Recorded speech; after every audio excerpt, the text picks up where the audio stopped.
সঠিক অ্যান্সারে আবারও চলে আসলাম। আজকে প্রশ্ন হচ্ছে শর্ট, তবে তার আগে একটা বিষয় বলে দিই, কেউ যদি আশুরার রোজা রাখতে চাও তাহলে আজকে রাত্রে সেহরি খেয়ে নেবেন এবং আগামীকালকে মানে শুক্রবারের দিন। আজকের প্রশ্ন হচ্ছে,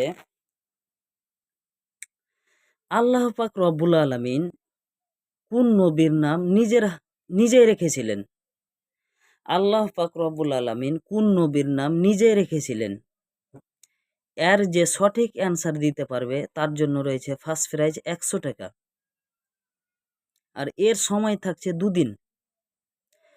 আর এর সাথে সাথে ফোনপে নাম্বারটা অবশ্যই দিবেন আর ভিডিওটাকে শেয়ার করে দেবেন। নিজে জানুন এবং অন্যজনকে জানার সুযোগ করে দিন। আসসালামু আলাইকুম।